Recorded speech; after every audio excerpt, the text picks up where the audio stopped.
Well, welcome, young and old, to the greatest old escape room interview show, or news and rumor show. I'm Tone, and welcome to Puzzle Talk, and I'm here with Mike. Hi, everyone. It's just the two of us today because Frank had eye surgery because his eyes weren't really his. The commies tried to replace his eyes, but he wasn't having it. So, we'll see him back here again, I guess, next week, but in the meantime, you got us. So we have a loaded topic show this fine Monday of thunderstorms and gloomy weather. And we're drinking today a Shiraz Cabernet. Where is this from?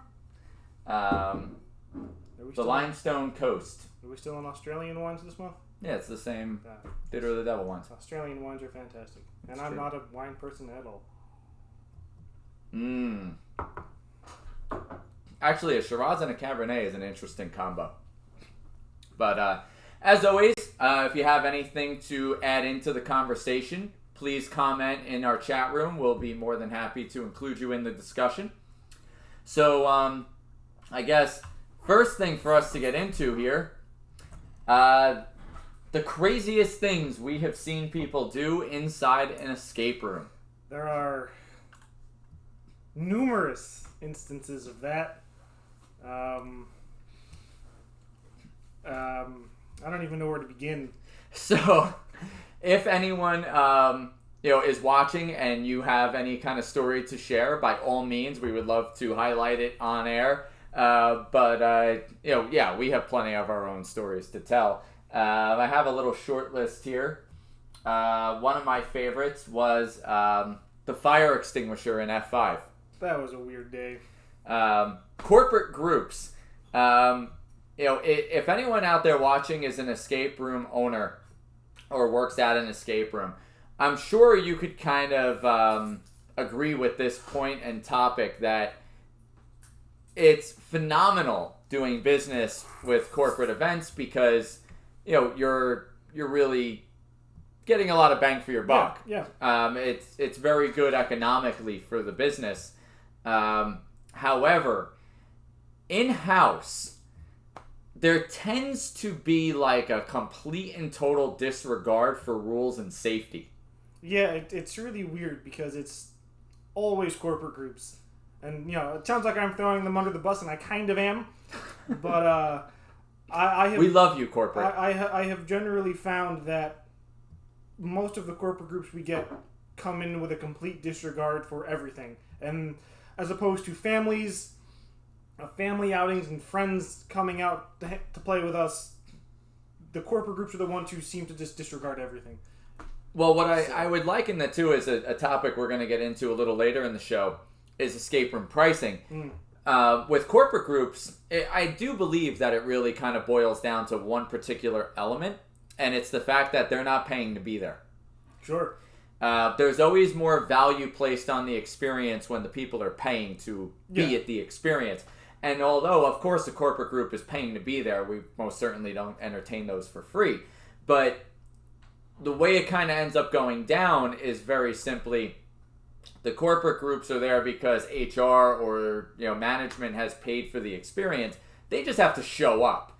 How many times have we had corporate groups that arrive and they're like, "We're here, have a nice day," and they go drink at the bar? Yeah, that's happened a couple times. We've gotten paid for like 2 hours worth, 3 hours sometimes worth of experiences. And they're just here for 15 minutes. They take a group photo and then and see you later. Yep. But yeah, there just seems to be a complete change of behavioral patterns. Like, you go anywhere, like, we behave like rational, civilized human beings. When corporate groups come to escape rooms, they seem to be, barbarian destroyers. I think most of the people we've kicked out have been from corporate groups. Yeah. The majority of the time we've had to go into the games to yell at them have been corporate groups. But I don't want to trash talk corporate groups, so let's get on to some of the craziest things that we've seen. Okay, so they're speaking. Well, the reason we segue through this, corporate groups. The gentleman who grabbed the fire extinguisher and one of the cargo boxes in F5, our tornado escape, had a hole in the plywood on the exterior that he felt fit the fire extinguisher hose. Yeah. So he shot it off in that box, thankfully only in the box. Yeah. So that it was contained. But he was about to start shooting a fire extinguisher in the room. I mean, the fire extinguisher in F5 is underneath the sign that says fire extinguisher is not part of the game, next to the emergency fire exit sign to get you out of the building safely. I believe they were like a data wrangling company. Okay. With because the boss was in the lobby. Yes, which brings me to my other favorite part. But they data wrangle like for like high end companies. Make mad money more money than I'll ever see in my life, and their idea was to shove a fire extinguisher into a box and pull it off. Yep. As Mike mentioned, their manager was sitting on the couch in our lobby in Morristown, and I often forget that we call it the Belfry, but basically our office is kind of like a little hangover over the lobby, and we have a picture window looking down so we could kind of see what's going on in there, which we have monitors, but we also have this window. You can hear us upstairs, and I often forget that to a degree. And while we were watching this game, I mean, I don't know if it was only me or if you were, but I was there that day. I forget what I was doing, but there were run-ins into this game to kind of stop what they were doing several times. And I had at one point described them as unfixable. And, the game is over. They're coming out. And she had said to, her team, she goes, you know how they described you? They called you unfixable. And I was like, oh, God. Considering the circumstances, though, I don't think she was mad at us. No. She was more frustrated with her own people. Yeah. But was weird. it was nuts. And of course, are gonna go back to the lady who shook the poop out. Yeah. Yeah. Because I really don't have any other crazy stories in F5. Yeah, I don't have like crazy stories, but I do have some amusing ones. F5, one of the things with that game is because it's an obstacle course, we do have to have so many cameras in so many places because safety-wise, we want to make sure we're monitoring all the dangerous spots. And, one of the things we always are very clear about on our website and when you book is that you really need to be wearing more appropriate clothing to the experience you're booking. And in F5, especially with those corporate groups, how many times do we have ladies coming in skirts? I've had women in heels come in. Like, HR doesn't relay what the game entails, so women in high heels come in, and once we tell them what they're in for, they go, I'm out, and they leave. Or they play, and it's a full moon at F5. Yeah. So plenty of stories about that. But Witch Hunt, we have a little bit of a creepiness to that game. The ambiance is a little unsettling at times.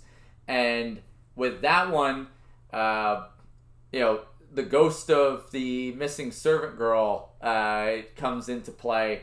And this one woman who was, I don't want to say elderly, but she was a little I guess she was in senior. Like 40s or 50s, actually. She struck me. Like 50s. Yeah. If not early 60s by my memory. But yeah, she got scared.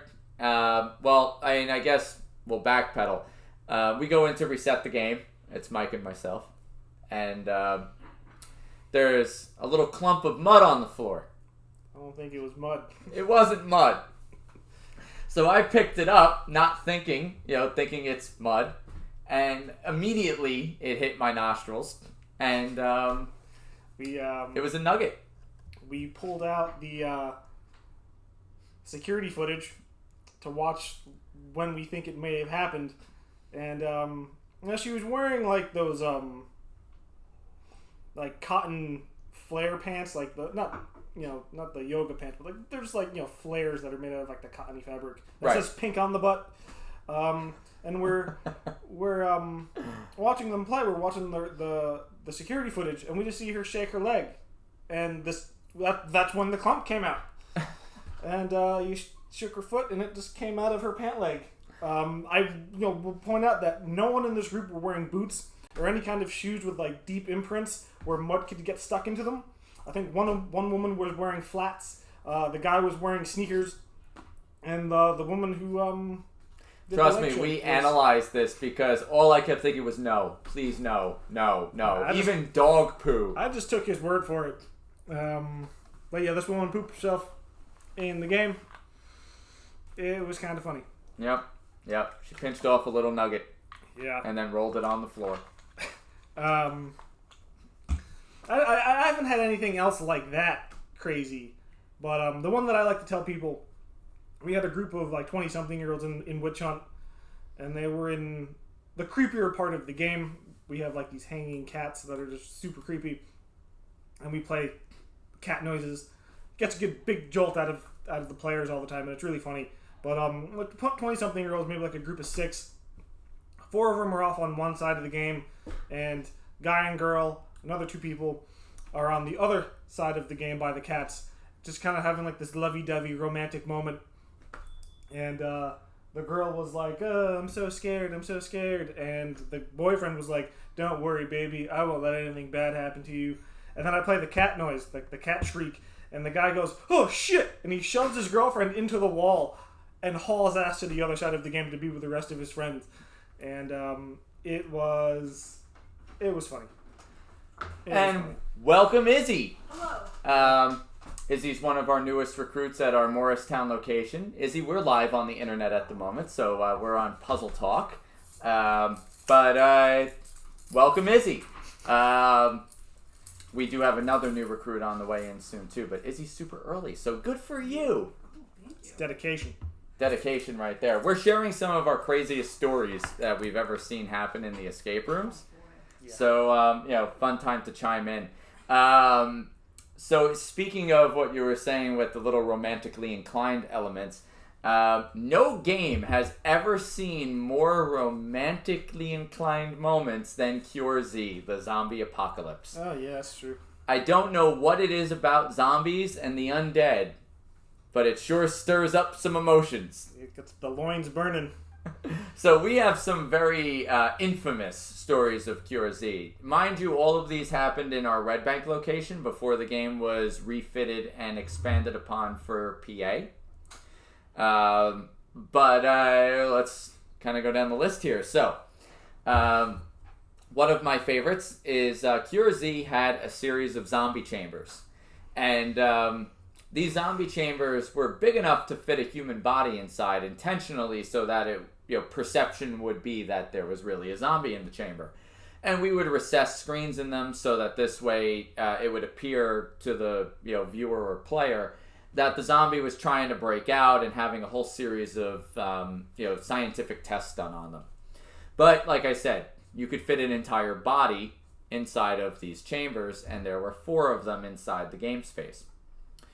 We have a group coming, and a lot of our groups, because Trapdoor is public ticketing, are mixed. So we'll have this particular group was, I believe, 8 teenagers and 2 adults, mid-40-somethings. It's always the mid-40-somethings. And we start this game out and we're thinking, dear God, these poor adults, this poor couple that's stuck in there with all these teenagers. Turns out, poor teenagers. So the game is going on, and I get flagged over to the screen, and the game master's like, I don't know where the couple went. They're missing. I'm like, did they get fed up and leave because of the teenagers? Like, what, So immediately, we're tracing through all the cameras. Can't find them anywhere. Well, in all of our games, we'll have multiple audio channels in the game as well. So I start clicking through all the microphones. We heard them. Oh, boy. On top of one of the zombie chambers was a microphone. Just so happens that was the particular chamber they had chosen. So, go running upstairs, pull the chamber from the wall, which, mind you, they're heavy. It's not easy to move those. Pull the chamber from the wall, They are mid-act, completely butt-ass naked inside. Oh, great. Yep. I guess that's Central Jersey, but Central Jersey is a weird place. It's like a nexus point for weirdos. If the zombie chamber screen was not there, they would have been looking at this woman's face planted up against the screen because her face was planted up against the back of the TV. Oh, brother. When I moved the chamber, she fell forward. That's how leaned up she was. You can't make the stuff up, everybody. So we've seen some shit. We have seen some shit. So what makes this even better is that wasn't really the end of the story. It wasn't like, cover up and like, oh my God, whatever. No, they did not continue. But what they did do was grab their clothes off the floor, run down the stairs into the lobby, and they did not park in our parking lot because our Red Bank location has its own parking. Across the street, there is a main town parking lot, and they were parked in there. So they ran clear out of our lot into the main town parking lot on a Saturday night in a downtown city. Totally naked. Holding each other at the hips to each other. Isn't love grand?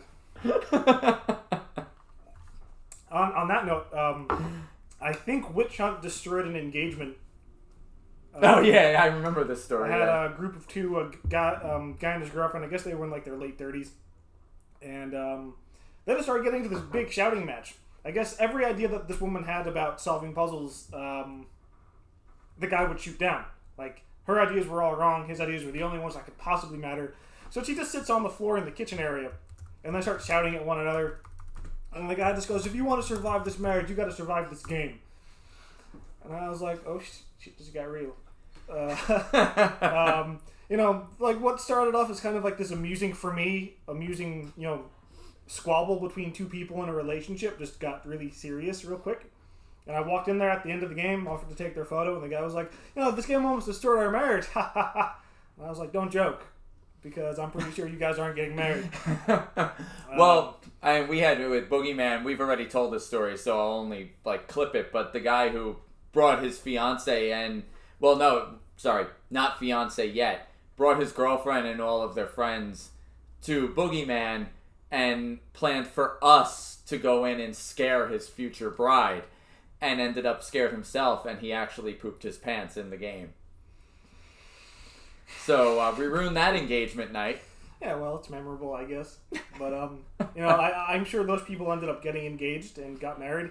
This group that I had, they did. They followed up. I hope my group ended up working out their bullshit. At least, I don't know if they got married, but yeah, it's fun stuff. Another QRZ X-rated story was the bachelorette party. Red Bank has had a lot of bachelorette parties that got weird. We actually had an entire fitness group one time basically start stripping for clues, and we wouldn't give them clues, so they kept stripping. When it got really weird was when they were completely topless doing push-ups and thongs. Why did anyone want to see that? Again, Central Jersey doesn't really exist, so I think it's kind of like this weird nexus point. It's like the Twilight Zone of New Jersey. It just attracts weirdos. So we never have that problem up here. We don't get a lot of strange people like that. Well, and that, I remember they did, I kid you not, they did their group photo upside down twerking. They were doing a handstand upside down twerking for their group photo. Did they put their clothes back on at least? Yeah. Okay. Yeah. But anyway, so we have this bachelorette party in there. And zombie game is running, QRZ. They get to this room where we have a fully articulate autopsy body that we called Abraham. Girl climbed up, bride-to-be, climbed on top of the autopsy table, pulled her underwear off from under her skirt, and went for a ride on Abraham's face. Ran up there. The rest of the bachelorette party formed a line to blockade us from stopping her and told us, "You let her finish." Yep. So we called the cops, but basically had to sit there while she finished. You will probably never experience that while you're here. Thank God. I mean, I hope so. I mean, I hope that never happens. So there's that. We've had some other weird stuff, like stoners are one of my favorites because they just do the most harmless, stupidest things imaginable. I believe we have a video on our channel, like the top 10 people not to bring to an escape room. Yeah. And stoners is one of the lists because we literally had this guy just stare at the countdown clock.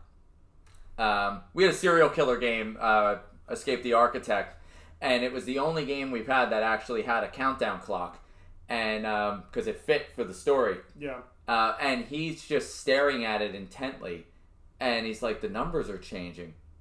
This has to be some kind of code. It's literally just the clock counting down how much time they had left. But then we had this girl in QRZ. So, for the millions of you that have played QRZ, and the hundreds that haven't, QRZ has these like Quiet Z pill bottles that are part of the story of the game. And this one girl spent her entire hour when QRZ was in Red Bank stacking the bottles. She checked every bottle to make sure there was nothing in it. Yeah. Oddly enough, those bottles are scannable, and they actually do go to a website and stuff like that. But she didn't do that. She just stacked all of them. I believe there was 600 of them. Because I remember that was like the order interval that was placed. Brother. When she was on the last like 4 or 5 of them left, one of her friends knocked into the bottles, and she just broke down into hysterical tears. Drugs are bad, kids. That's all I can say. So I don't think I have anything crazy, anything else like that. I mean, Morristown for the most part is pretty tame. We just get people making out and just arguing with one another. So I mean, yeah, lots of arguments, but that's really the extent. North Jersey people are relatively normal. Relatively. And we haven't seen, I mean, we've only been open since Christmas of 18 in PA, but in the Poconos, we haven't seen anything crazy yet either. More crazier issues with staff than customers, so nothing really there. So I guess, moving on. Story versus puzzles. You know, the funny thing about this is I know that this was an article that really was inspired by Frank. Frank wanted to do this this topic, and he's not here to do it. Oh, well. So, story versus puzzles. What's more important to the experience? I'd love to hear your comments on this below, viewing audience. But Trapdoor has always been a little more story-centric than we were puzzle-centric. Mm. At least up until recently. I think QRZ was the first time we really made it match, where there was so much puzzle content to go hand in hand with the story. I mean, it's also a 2-hour game. Right. But, I mean, for Witch Hunt, we have, like 5 puzzles? No, it actually still totals at 9. 9 puzzles. And, people go halfway through the game not even solving a quarter of them. Right. So, I mean, we've been accused of not having enough puzzles in the games, but, considering the narrative, I think it's always been more important to have puzzles to justify the story than vice versa. And then just having random puzzles in the game without a narrative. Otherwise, it's just kind of... I don't really see the point in not having a narrative. Well, the funny thing is that as a result of our narratives, I've often heard that there is a very love-hate relationship with Trapdoor. That either you absolutely love the content or it's totally not your cup of tea.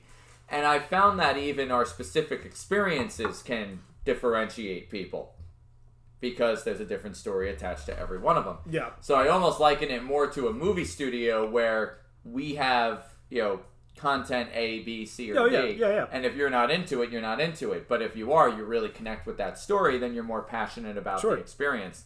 But as a result, we are kind of light on puzzle content.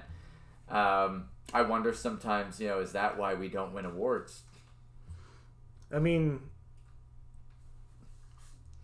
on the same token, it's like, Witch Hunt has 9 puzzles. How much does Curiosity have currently? 22. 22, and that's a 2-hour game, so it's almost double. Boogeyman was the highest we had up to that point. I think Boogeyman has 12 puzzles. Yeah. So, I don't know how much more puzzles we can put into a single game before it just seems overwhelming. Well, there's companies where, like, I've seen topics online where people will say, how many puzzles should we put in a 1-hour game? And they say, like, 24 puzzles. In a 1-hour game, that means you are strictly solving puzzles. There is no story content. Yeah. There is no play. That is strictly go in and solve, and a lot of easy puzzles. Yeah, that's what I was about to say. Like, those puzzles have to be really easy in order to justify that much of them. I've walked in. I know you have not played a lot of escape rooms outside of our own stuff. Yeah. I don't need to play them. I live them. But I've walked into escape rooms where literally you are surrounded by like 15 of the same locks in every direction. Yeah. And keep in mind too, like, our experiences are all multi-room, usually like 5 rooms or more. Yeah. Cure Z is 10 rooms. Freak Show is kind of in a similar boat. But like, in a 1-room game, where are you fitting 24 puzzles? Yeah, exactly. And for me, it's like, if the puzzle doesn't justify the story, it's no point being there. We've had to radically rewrite some of the puzzles in Quarks games. Just because once it's in the can and we start kind of going through it, we realize that puzzle B seems totally arbitrary to the story that we're telling. And I think, Theater of the Devil works really well in that every puzzle progresses the story. The story, yeah. Witch Hunt makes more sense plot-wise. It's more of thematic relevance than it is direct narrative relevance, but everything makes sense. Right. So I can't really imagine trying to pack 22 puzzles into Witch Hunt in a 1-hour game, especially now, considering how difficult the gameplay is currently, where people don't get through 3 puzzles before 30 minutes is up. Right. So. Right. We actually just got joined by our favorite streaming participant, Rafi. Good day, gentlemen. Thanks for the Cure Z stream last Friday. I'm still recovering, but trying to get into. I'm still recovering from trying to get into Hobby Masters, but seriously, it was great fun. Can't wait for the next one. Thank you again for playing, Rafi. Friday's Cure Z was actually our most participated game. We actually had a few people in that one. Oh, cool. And it was really cool having a couple people debating puzzles in the chat room and seeing how it played through. But yeah, that was a really fun experience to play through. We were worried about the 2-hour time limit. Yeah. And how it would play. What was funny was that I was actually telling Mike earlier, Rafi, that stream literally ended with 10% battery left on our streaming camera. So it was like right to the limit. And Freak Show will probably be in the same boat. Yeah. So, but we're glad you had fun, and looking forward to entertaining you next time.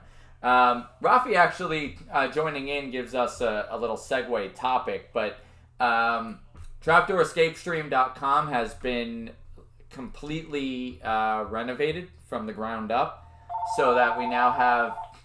Wow, we're really popular.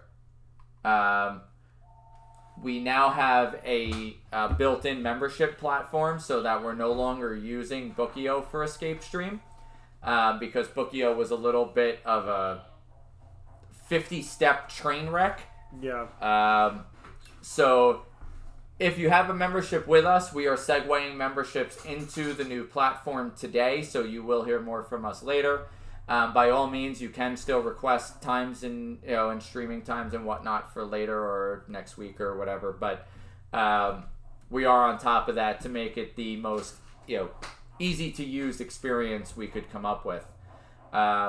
So thank you for those of you who are already participating. It's been a lot of fun. We can't wait to do more. But yeah, I mean, I don't know if Room Escape Artist is watching or if they'd like to comment, but story versus puzzles, what's more important out there? And, how do you guys feel about the, scaling of how that gets handled? Well, I think you can do both.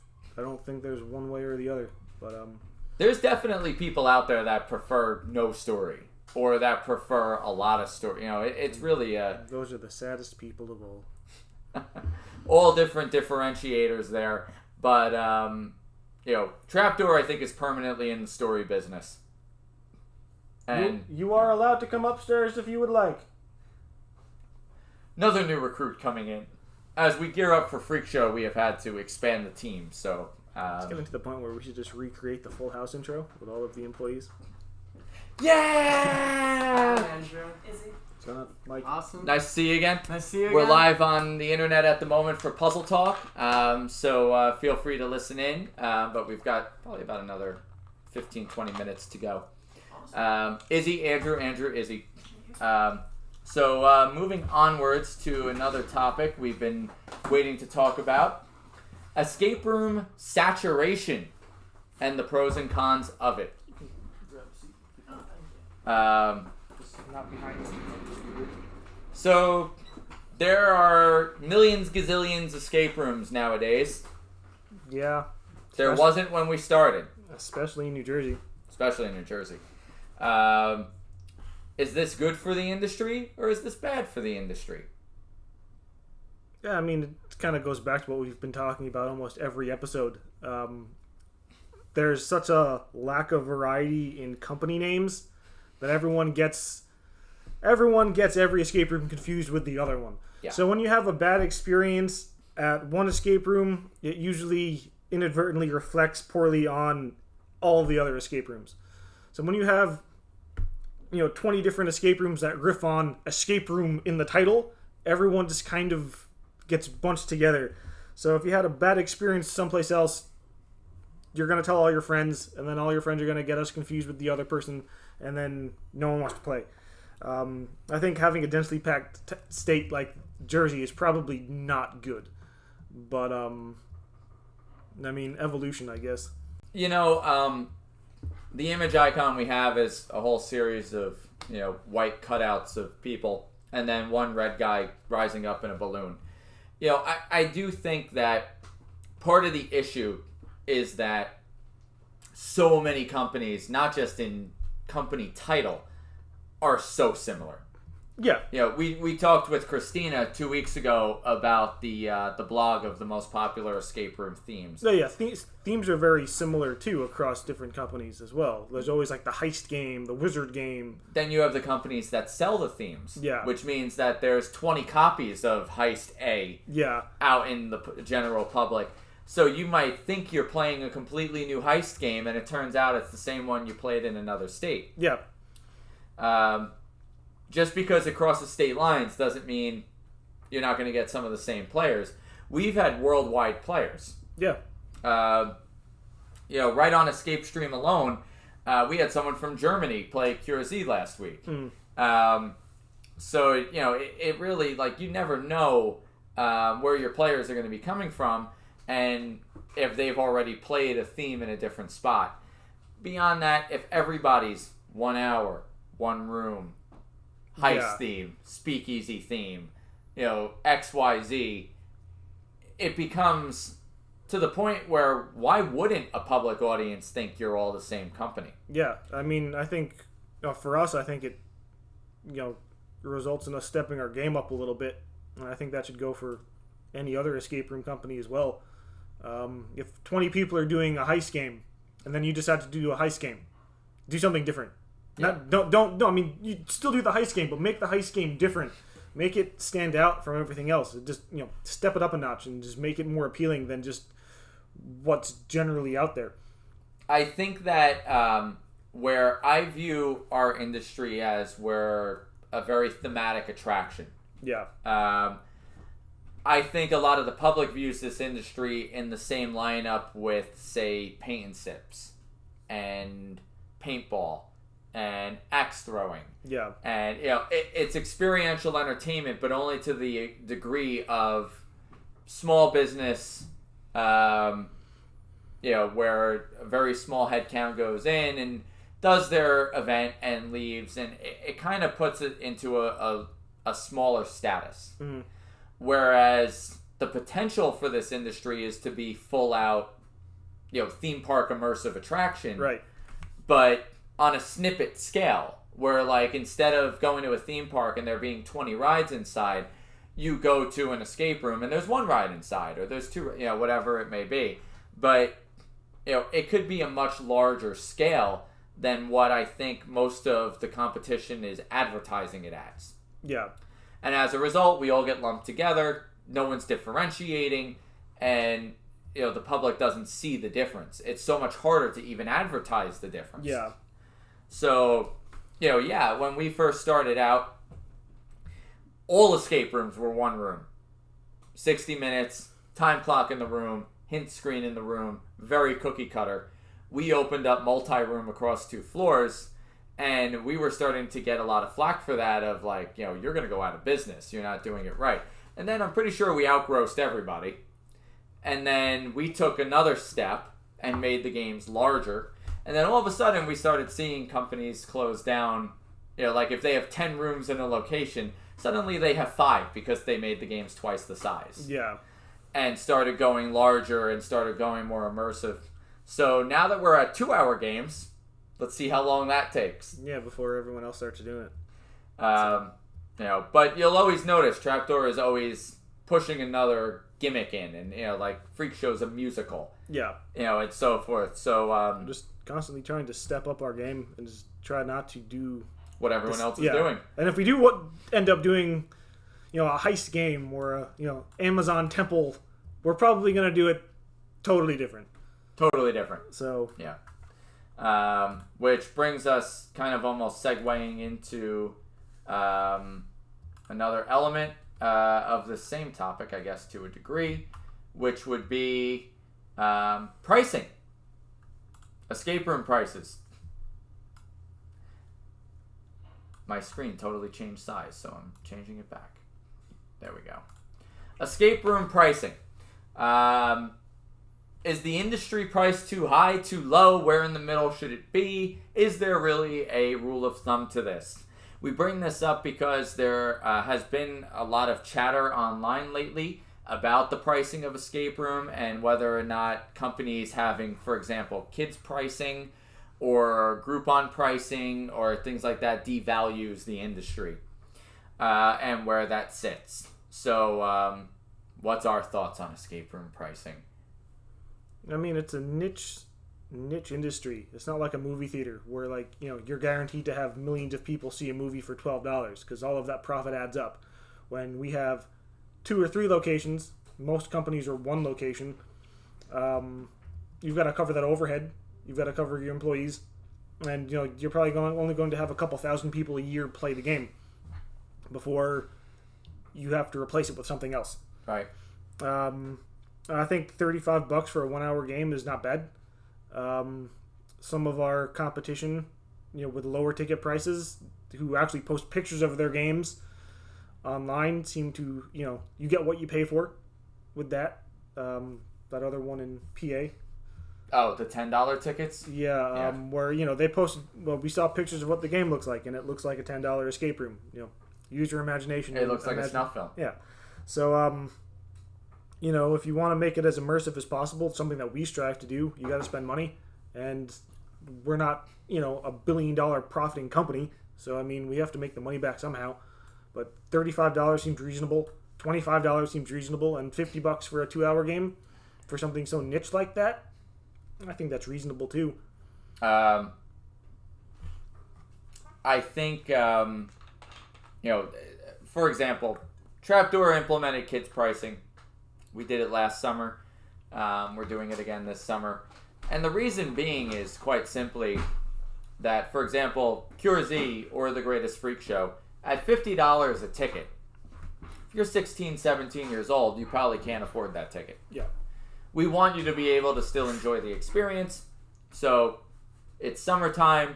kids are home from school. We figured, let's offer up a way to, in a less expensive manner, get the kids out of doing dangerous crap on the streets and give them something more inventive to do with their time. I used to do dangerous stuff on the streets when I was a kid. And look how you turned out. Came out all right, I guess. I work in an escape room.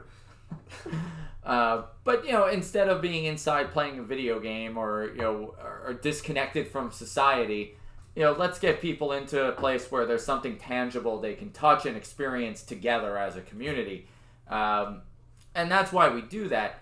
Is that devaluing the industry? I don't think so when our kids' pricing is still more expensive than most of our competitors' general admission. Yeah, it's either, more expensive than competitors or it's the same. Yeah. So, I mean... Yeah. Now, Groupon, on the other hand, that's one I can get behind as devaluing the industry. When we first started, we fell into the Groupon trap, and we quickly got out of the Groupon trap. Yeah, we were making like $7 a ticket. If that. Yeah, when all was said and done. If that. What a lot of people, and to our viewers, if you're watching and you're thinking, well, Groupon lets our whole family attend the experience, blah, blah, blah. Call the escape room and say, we're a big family. Do you have any promotions going on? I was looking at, competitors on Groupon, whatever. And I'm sure people will work with you because even giving you tickets at half price is better than what our take would be off Groupon. Yeah. So what a lot of people don't know about those sites, Rafi just wrote Groupon as AIDS. Little extreme, but point taken. But what essentially happens is Groupon will take your general admission, cut it in half. So let's just go off of, for example, Cures $50 ticket. Now it's a $25 ticket. That's what they're going to sell it at. That doesn't mean that's what the escape room company is going to get. Yeah. That is going to be split 50-50. Except there's a little catch. So, 25-25, except that you're the escape room owner eating the sales tax on the original price sold. So you're losing another, depending upon where you are, 6 or 7 or 8% on that total. So you're walking away with less than a quarter of your original sales price. Yeah, and Groupon also likes to do like discount promotions on top of the prices that they Yes. advertise. They'll do 50% off their already 50% off ticket. Yeah, and No notification to the company. And even then, the Groupon prices for us on Groupon are radically skewered too. They're more expensive. Like it'll show it's like 50% off like $400, and our tickets for like 8 people it's not $400. So it's cheaper than $400. I forget off the top of my head there's like $350 plus tax for 10 people. Right. Not $400 that Groupon's advertising it. I think they were going off Boogeyman because Full Fear was $40 a ticket. This was before Boogeyman. Oh. So I mean the price was just all wrong to begin with. So people would call thinking, oh, we're gonna get a discount. I'm like, no. Normal price is cheaper than what you're paying on Groupon. So I've been able to kind of steer people away from using it. And I've also convinced quite a couple of people to get a refund on their Groupon. Apparently Groupon likes to do refunds like crazy. So it works out. We had pulled like 90% out of Groupon about 2 years ago now. And we couldn't end the contract, so we ended up, because of how many codes were already out, but we limited it to the older games. Yeah. And it had to be Monday through Thursday. And now all those games are almost gone. Yeah. So none of the new content has Groupon on it. Freak Show certainly will not. But anyway, that's our standpoint on pricing. If you're an escape room company, steer away from the discount sites. That does, in our opinion, devalue the industry. I've never had Groupon customers that were really respectful of the content or the game. Like we talked about in our first topic with the craziest scenarios, when people aren't paying for the experience, they do not value it. Yeah. So, moving onward. News. Escape room industry news. The 40-year guess. Mike, did you read this article? I did. It was pretty much just like the Al Capone vault that Geraldo Rivera was making a big deal out of. There was a vault in Canada Yes. that had been locked for 40 years and no one had been able to solve it. The manufacturer of the vault was unable to open it, and some guy first shot 40 years later figures out how to just bing bang boom opens it. Literally walks in. I think he had said, he's like, I just thought like 20, 40, 60 Yeah. and remembered my school locker. Little Yeah. to the left, little to And the right. they were closed. Boom. Like the hotel was closed, and they let him in anyway. And he just opened it. And when they opened it, there was nothing in it. It was like an envelope and like Yeah, pointless notebook. artifact. Yeah. So just like the Al Capone vault that Geraldo Rivera made a big deal out of back in, I guess that was the early '90s. Yeah. And everyone was expecting it to be like this gold mine of withheld money, and there was nothing in it. Well, Geraldo loved to do stories around like the Bayonne area in New Jersey. Yeah. And I'm from Bayonne. We used to pass the house that Capone held up in all the time. Yeah. So I'm not surprised Geraldo made such a big deal out of that story. And there was nothing in it. Just kind of a fun, interesting story that somebody literally just walked in and solved it. It happens. Next up, should rom-coms start with an escape room? This was I forget the actor's name, not actor, but producer. But essentially, when they started production on a new romantic comedy, the whole entire cast went to and crew went to an escape room together, and he was basically like, "We should start every production like this." Really, the only story for us to talk about in this is almost the fact of what a bonding and an experience it is getting into shooting a movie. That team building actually is a pretty good thing to start your team with.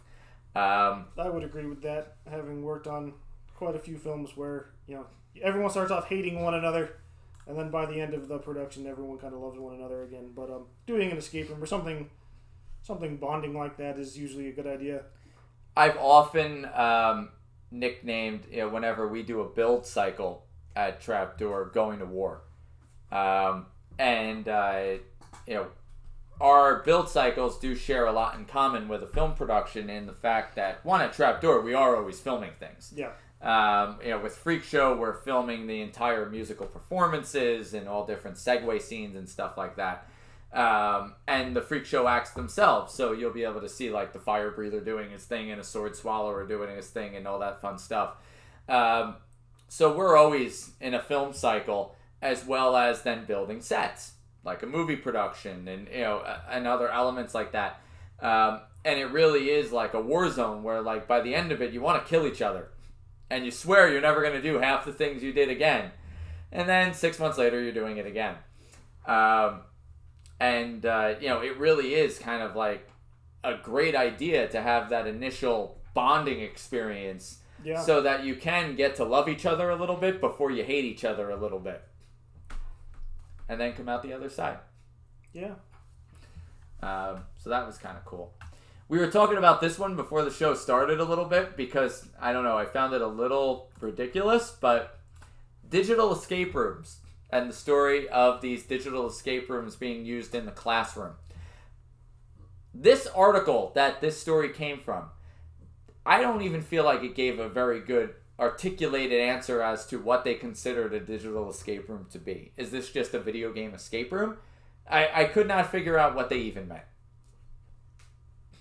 You got me. Again, the only thing that stuck out for me reading the article was the one line where it says, "The best escape rooms will require participants to make higher level connections in thinking, work as a member of a team sharing a similar goal, and perhaps hardest of all, ask for help when needed." And I wish to Christ that was true. Because it isn't. No one likes to work together in our escape room sometimes. It just drives me crazy. Everyone's just yelling at one another. As I said, I think we destroyed a marriage. So, I mean, I wish this was true. This is a perfect world scenario. But, that's all I took away from that. Especially in a classroom setting. Yeah. There are so many cliques, so many differentiated segments of a classroom that the idea that this is going to go as smoothly as the editor and writer of that article dictates. Yeah, that's some optimism there. I wish I could get to that level. Well. Oh, well. So before we get to Puzzle of the Week, we wanted to queue up. We have a new teaser trailer for a new experience at Trapdoor. This new experience is going to be going to our Red Bank location, and it's a teaser for our new experience that's in development right now called Beast Caves. Beast Caves is a 2-hour hunt or quest for mythological creatures. Red Bank is about to go through a massive overhaul. The building is about 2,000 square feet, and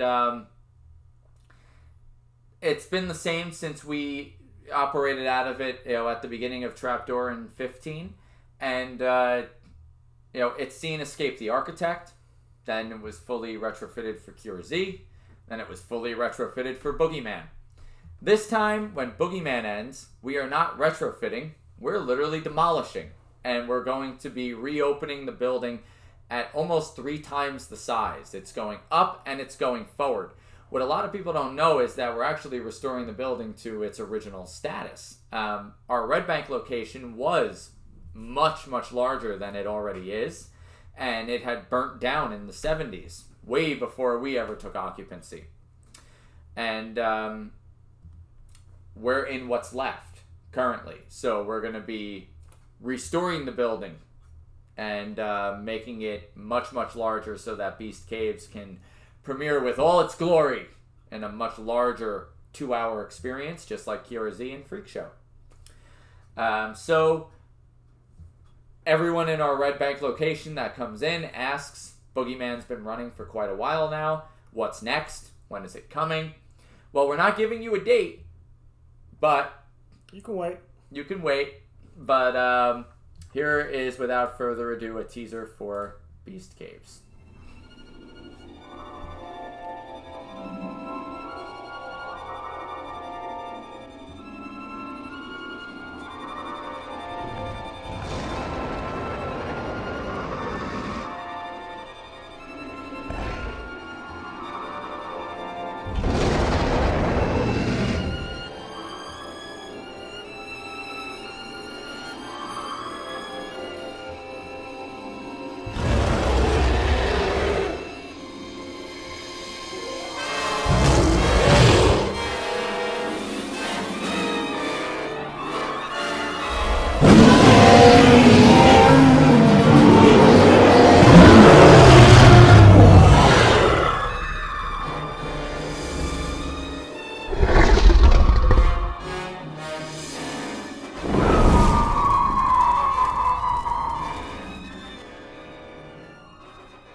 So there you have it, a 2-hour quest for mythological creatures. Now, I guess we said we weren't going to give a date, but we kind of did. It's coming in 2020.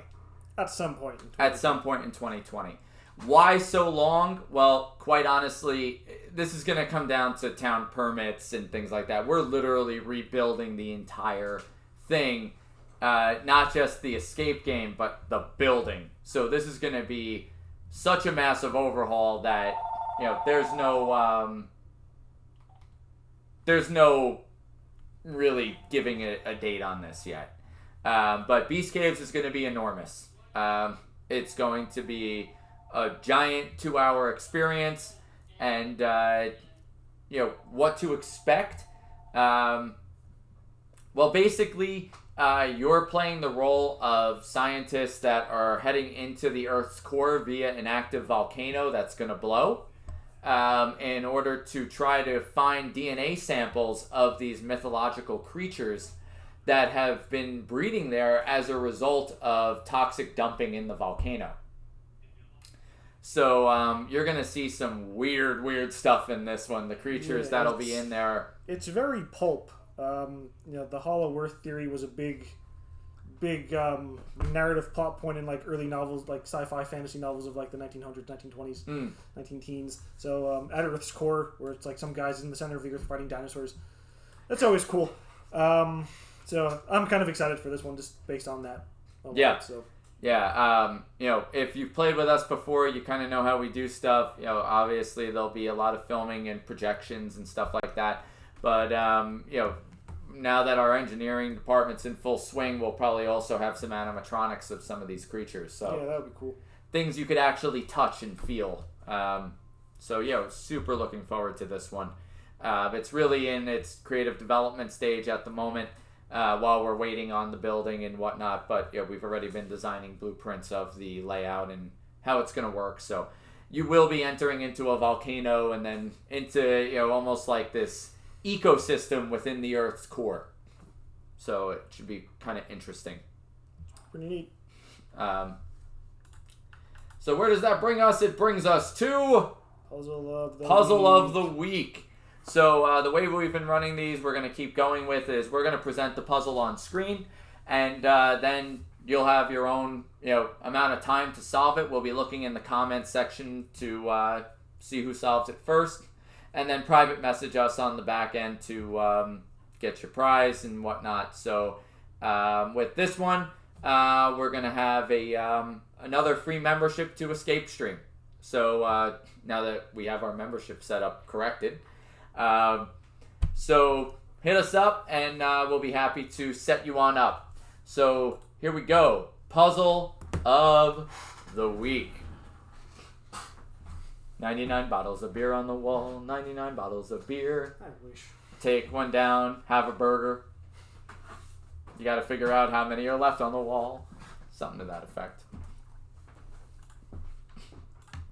So, there's your puzzle of the week. Solve that, comment it on the video, and we will hook you on up. So another exciting episode of Trapdoor Escape Stream's Puzzle Talk. Yay. I'm Tone. I'm Mike. And we hope you'll join us next time, 1 p.m. Eastern Standard Time. Subscribe to our YouTube channel if you haven't below. Like, comment, subscribe.